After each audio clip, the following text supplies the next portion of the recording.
চোখে শান্তি লাগে আমার দেখলে তোমারে, কি সুন্দর বানাইয়া আল্লাহ খাইছে সংসারে, কি সুন্দর বানাই। ফ্ল্যাশব্যাক।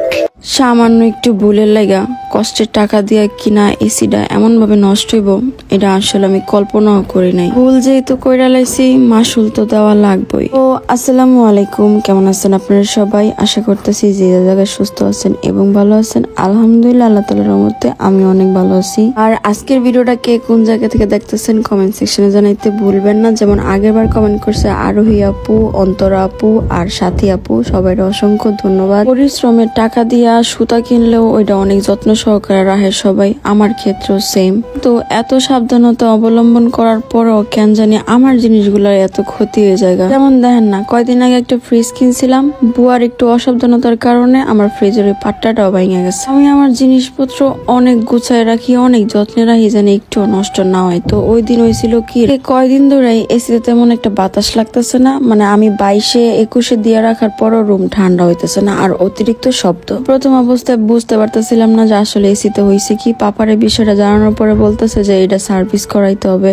এক সেকেন্ডও না ভাইবা তাড়াতাড়ি সার্ভিস ওলাকে ফোন দেই, আর ওরা তাড়াতাড়ি করে আমার বাসায় আয় পড়ে। পরে আমার এসির কি হইলো ওইটা জানামো, তার আগে আয়ন একটু সকালের স্কিন কেয়ার কইরা নেই। নাইট রুটিন আপনাগুলোকে শেয়ার করা হইলো, স্কিন কেয়ার সকালবেলাটা তেমন একটা শেয়ার করা হয় না। তো আমি জাস্ট একটু আগেই ঘুম থেকে উঠছি, আর ওইটায় বেয়ারলির এই একনি ট্রিটমেন্ট ফেস ওয়াশটা দিয়ে মুখটা ধুয়ে নিবো, কারণ যেহেতু আমার ফেসে একনি বরাবর থাকেই দু একটা কম বেশি। এর লাগা শাহের পেজ থেকে আমি এই পুরো একটা কম্বো আনাইছিলাম, যে জায়গায় একটা টোনার আছে, একটা ফেস ওয়াশ আছে, আর সাথে ডে এন্ড নাইট ক্রিম আর একটা ম্যাজিক্যাল লিপ বাম। এখন ম্যাজিক্যাল লিপ বাম কেন কইতেছি এটা আপনাদের পুরো ভিডিওতে দেখাই দিব। তো লন স্কিন কেয়ারটা শুরু করুন যাক। তো আমি ভালো করে এই একনি ট্রিটমেন্ট ফেস ওয়াশটা দিয়ে মুখটা ধুয়ে নেবো। এটা আমি যতবার মুখ ধুই ততবারই আমি এই ফেস ওয়াশটা ব্যবহার করি। আপনাদের জাগো অনেক বেশি একনি ফেসে কালো কালো দাগ হয়ে গেছে, তারা কিন্তু চাইলে এই একনি ট্রিটমেন্ট ফেস ওয়াশটা ইউজ করতে পারেন, যেটা কিনা আপনার একনি গুলা দূর করতে অনেক হেল্প করবো। এটা ভালো মতন করে ক্লিন করে আওয়ার পরে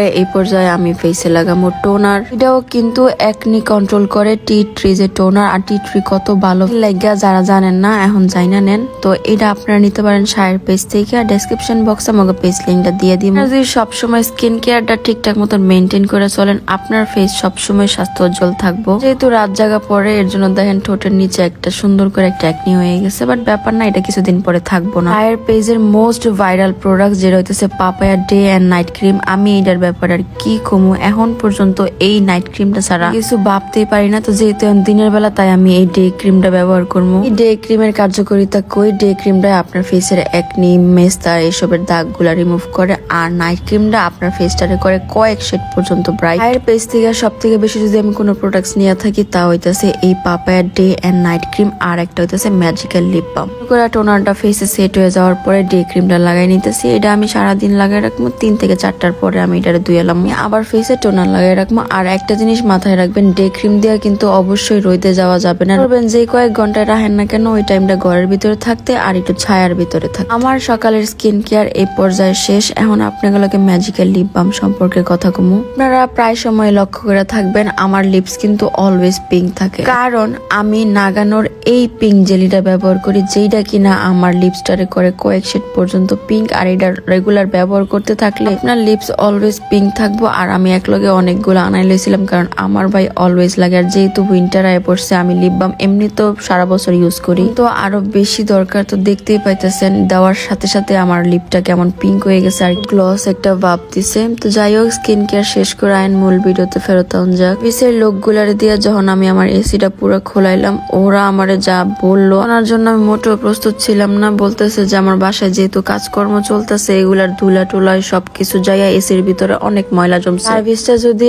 আর কিছুদিন পরে করানোর চিন্তা ভাবনা করতাম, তাহলে নাকি আমার এসি পুরাটাই নষ্ট হয়ে যাইতো। আর যেটা কিনা ঠিক করাইতে গেলে আমার এসি যেই টাকাতে কিনছিলাম তার থেকে অধিক পরিমাণে টাকা লাগতো। আল্লাহ অল্পতে বাঁচাই দিছে। এখন যেহেতু উইন্টার সিজন, আপনাকে যাওয়া করে এসি আছে, অবশ্যই পারলে এখনই সার্ভিস করায় তারপর এসিটারে র্যাপ করে রাইখা দিয়েন, নাইলে আমার মতনই ভোগান্তির ভিতরে আপনাকেও পড়া লাগবে। তো এই পর্যায়ে আমার থেকে টাকা বেশি নেয় নাই সার্ভিসের জন্য, 1500 সামথিং নিছিল। অল্পের উপর দিয়ে এসিটা বাঁচাই লাইতে পারছি, এটাই অনেক। তো আমি খুব বেশি ভয় পেয়ে গেছিলাম, বললাম না আপনার ঘরে যে আমি জিনিসপত্র অনেক আগলায় রাখি। তো ওরা যখন পরিষ্কার করতেছিল বারবারই কইতেছিল যে কতদিন যাবত আপনি এসি সার্ভিস করান না।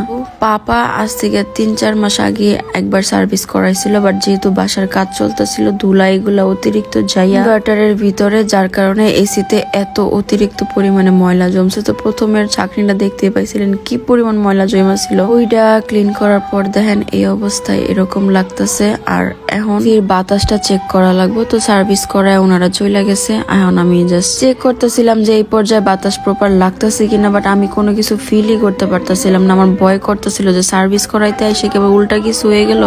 লোকরা যাওয়ার পরে আমার বিছানা যেহেতু একটু আওলা জলা করা হয়েছিল ওইটা আমি ঠিক করে নিলাম, আর আমি রুমের জানলা সব আটকাই দিছি জাস্ট চেক করার লাগে। আর আলহামদুলিল্লাহ অল্পের উপর দিয়ে আমার এসিটা বাইচা গেছে। আমার মতন এই ভুল আপনারা করেন না, অবশ্যই অন্তত 3 থেকে 4 মাসের ভিতরে এসি বারবার সার্ভিস করাই হোক। আজকের ভিডিও এতটুকুই ছিল, দেখাবো আপনার অন্য কোনো ভিডিওতে। এই পর্যন্ত সবাই জানাইতেছে আমার তরফ থেকে আল্লাহ হাফেজ।